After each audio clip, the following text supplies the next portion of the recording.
got a big lathe live centre here belonging to a friend of mine.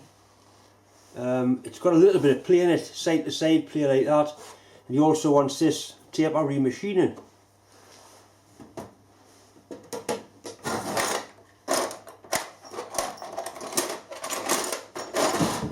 There's a few Allen bolts in here, so we can get them out, and then hopefully it should come to bits. It's quite a substantial looking affair.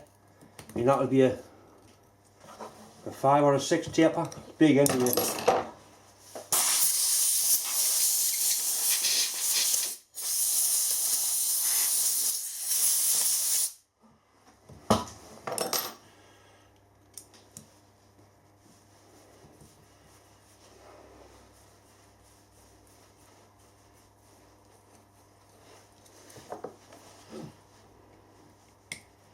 That's loose, that one.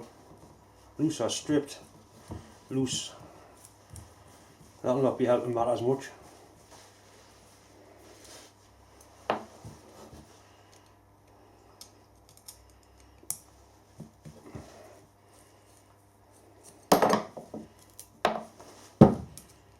That one's loose as well.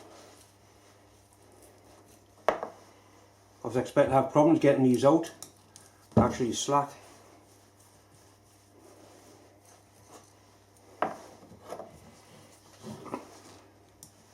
That one was tightish.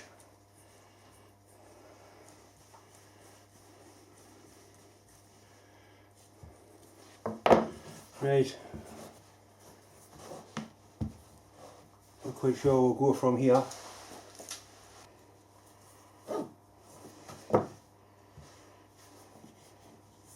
Right, so I can screw that back cap out. Right, it didn't actually screw out, it's just a push and fit, but what I see in there is not very nice, full of horrible dry grease. There is a circlip on the end of there. We'll take that circlip off and see if that gets any closer. Right, I've got the circlip out, as if by magic. Things are starting to move now.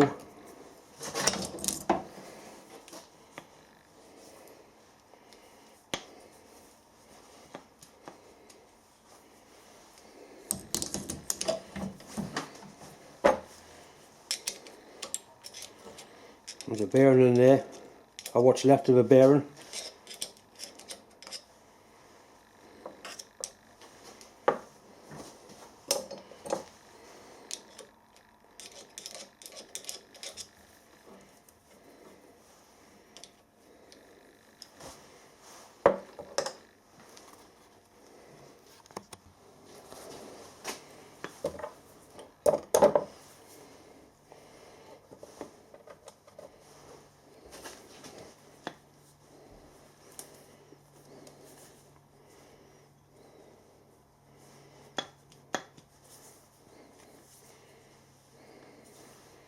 I think this should just drift out of here now.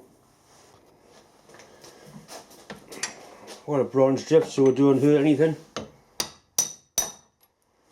That sounded good.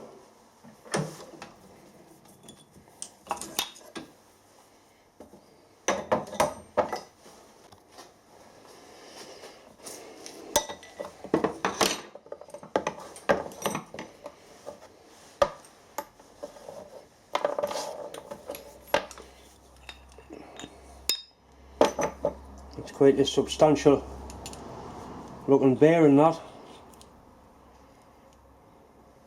Plenty of grease in this end of it. At the other end it's bollocks, it's dry.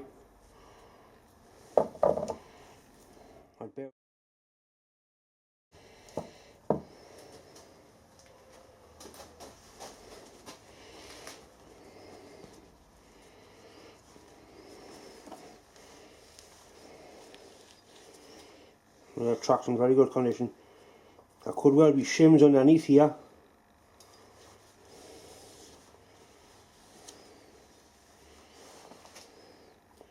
It's got a mark in it there. Depends how much the bearing costs and how much you want to spend on it. It could just be a standard bearing.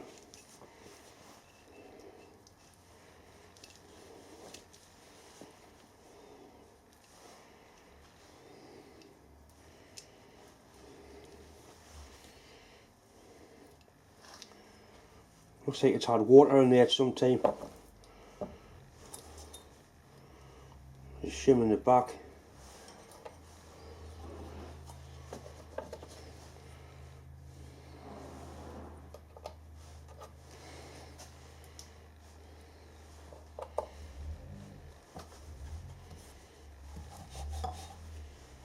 It's a good wash out and go from there.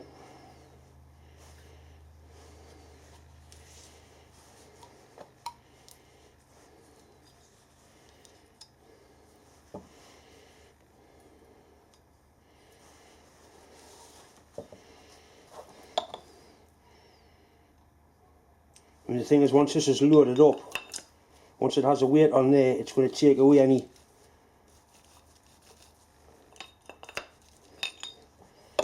end fluid it might have.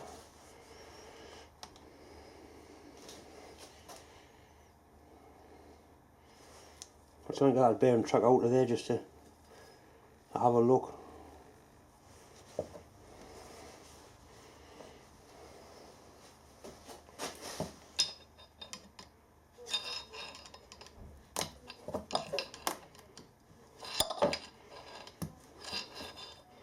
But certainly slack, it's moved to there. There it is. That surprises.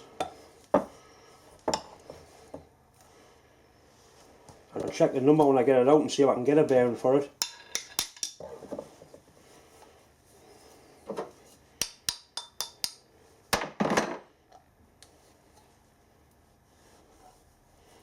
I'll try and get them out straight out of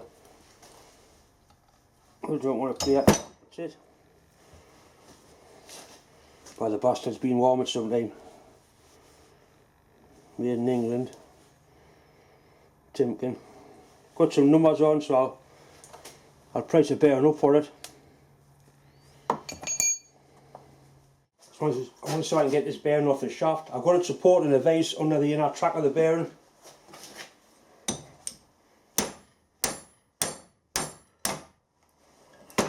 Well, that come off quite easily.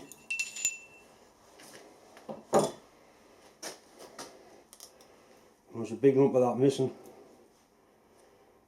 The bearing's quite badly damaged, big chip missing. He doesn't use this at high speed. What the lad does, he still like weld shafts up, gearbox shafts and that sort of thing, and he uses this to support them when he's machining them. If a bearing's a sensible price, I'll certainly get a bearing for him.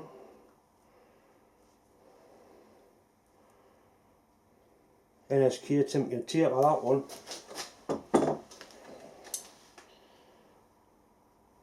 Right, so that's, I think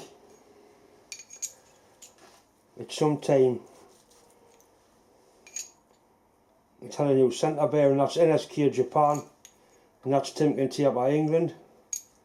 So it's certainly been pissed about with.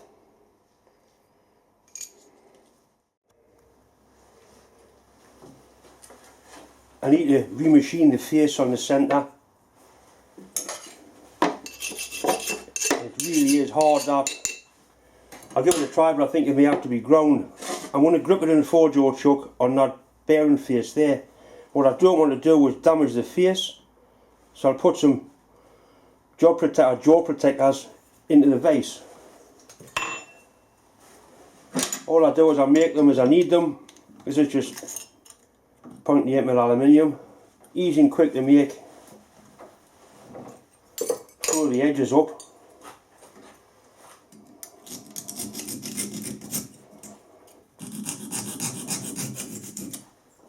And simply bend those bits around.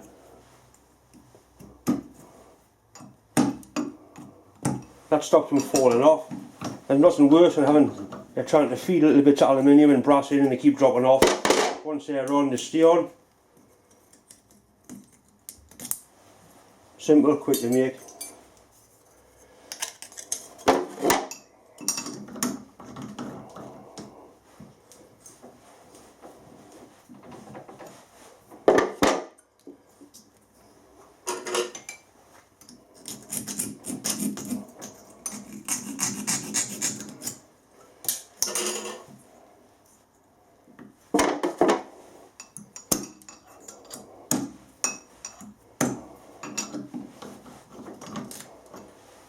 Right, so we've got 4 of them. We'll set the job up in a chuck now.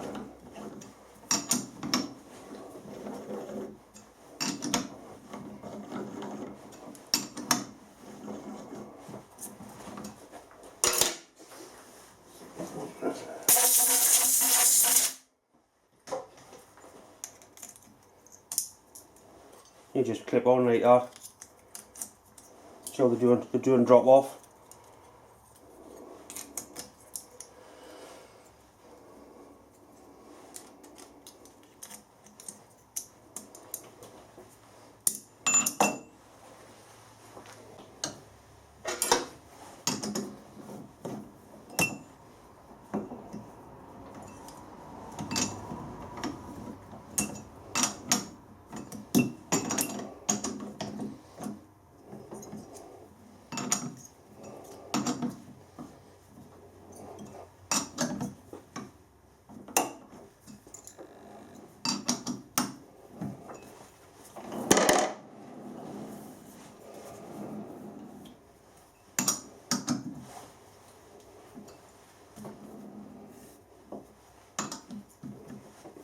You spread out once you start putting the weight on, doesn't matter, just nip them back in.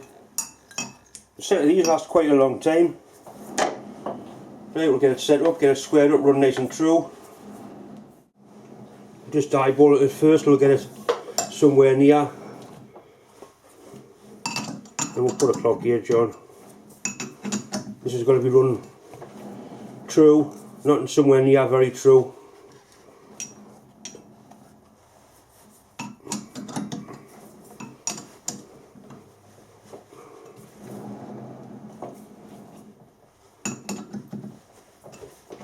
Right, clock gauge time. Right, we need to clock this in, so we'll turn it round to our highest point.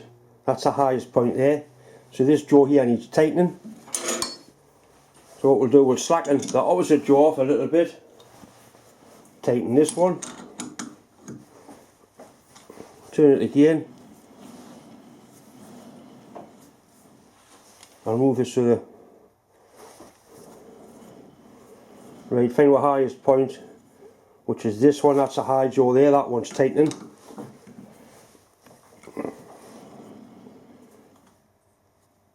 High one, so we'll loosen opposite one off slightly, very slightly. Right, we're going to the top, don't worry about that, you just keep plodding on. Right, high jaw, that one, tighten. High jaw, tighten. That's a high jaw again.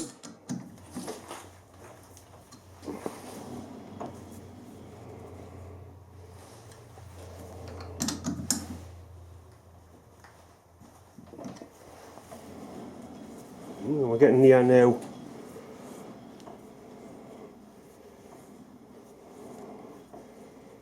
That's a high point there.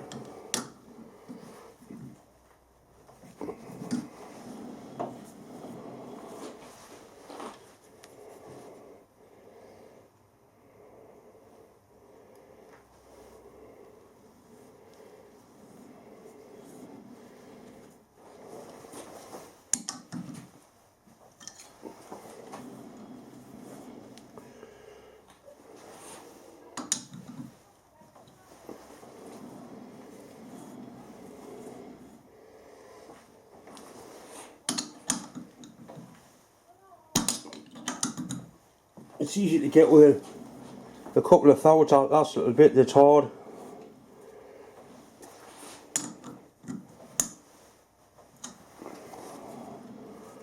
We've both got it there.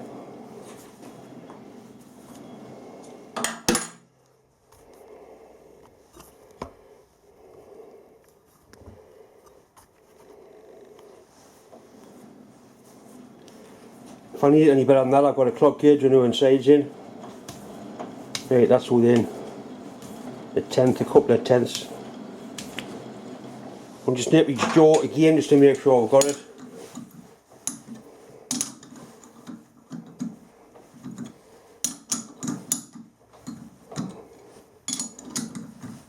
which we have right and no run out.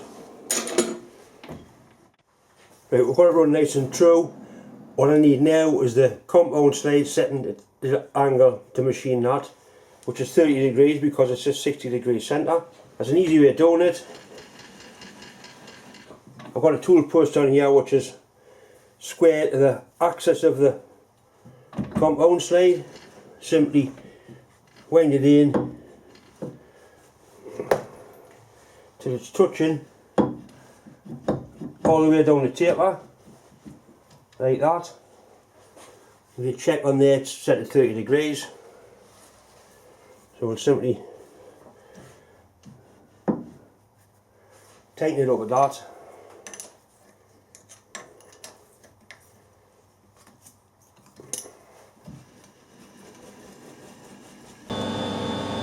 Right, I know this is going to be hard. I've got the lathe running at 280 RPM and I've got a decent tip tool in, one I use all the time. I've got the carriage locked off.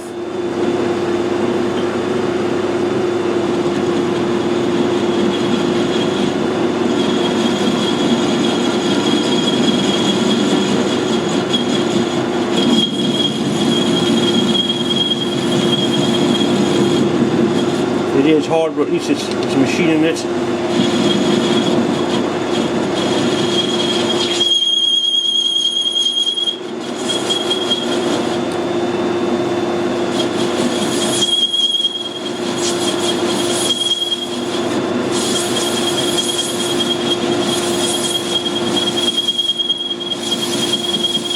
Taking quite a big cut at this end because there's no wear on this part.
And we'll try it up one gear.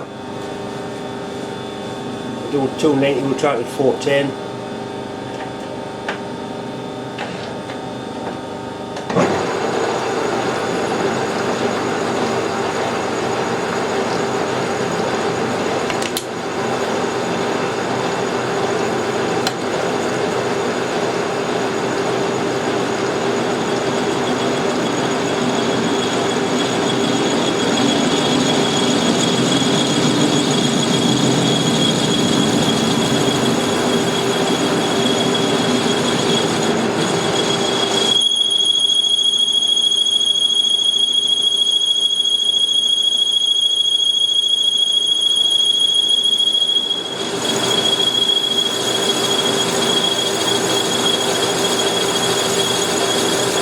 Doesn't like that very much. It's cutting better on the slower speed.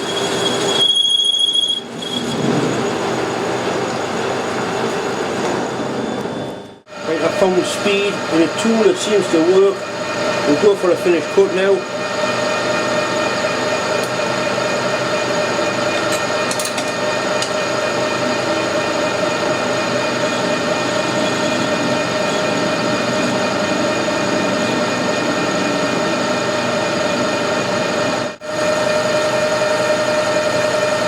It's starting to get a little bit warm there now.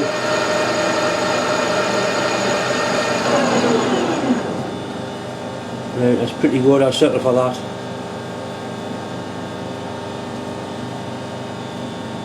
Because you could always run it faster and try one more, couldn't you?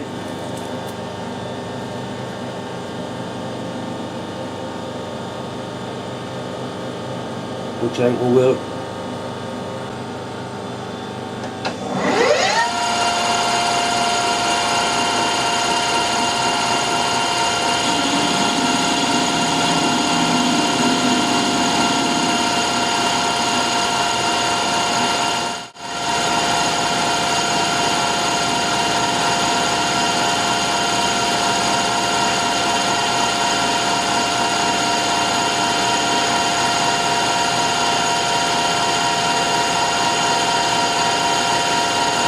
again, but I've taken fire them bastards.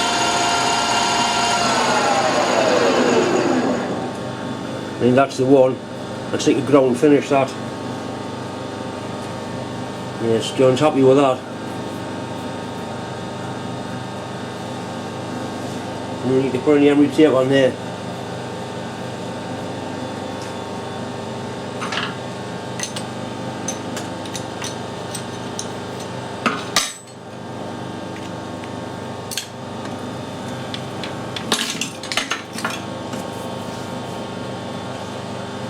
The lad I'm doing this for is a really good machinist, so I'm sure you'll be going to scrutinise it, but that is an excellent finish, that.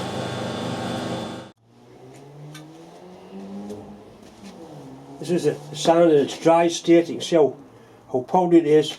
And this is some sand that I've actually tempered. You see how it bonds together. Even that's still slightly on the damp side. But I get all the sand done in here and it'll all blend in. So it's actually crumbling, bone dry.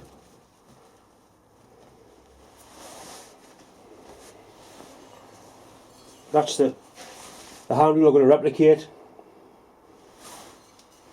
Top of surface grinder. Quite a nice handle. Might make two and put it on one of my milling machine as well.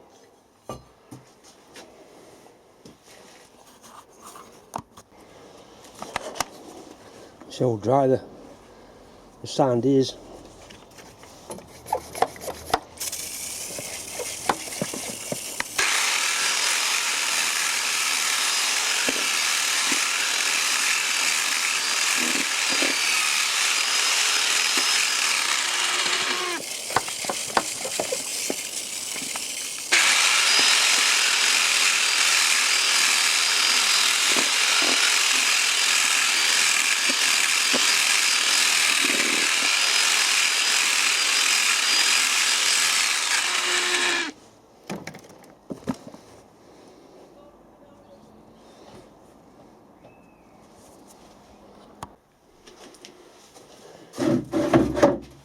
Probably 1/4 of a ton of sand in this box. I've had all the sand outside, mixed it all in, watered it all. There's still dry bits in it, dry bits there. But now it's all mixed up. It gets covered up in this box and it'll all blend itself together. And I'll check it through the week. There's a dry bit, but it'll all bond together. I'll check it through the week and then hopefully we'll get some casting done next weekend. Still actually a little bit dry in places, and that's a bit wet. We'll let it mature for a week and see what happens.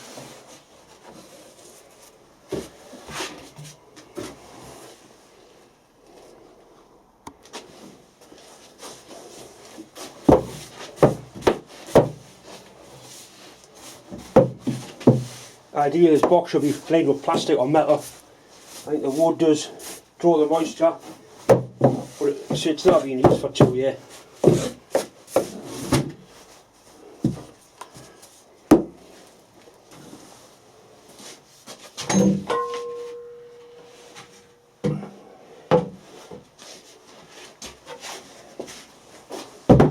That's the board I use for moulding.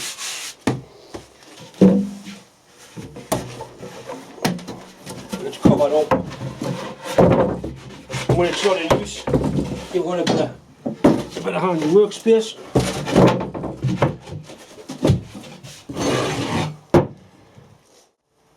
Once again, thanks very much for watching. Thanks for clicking the like button.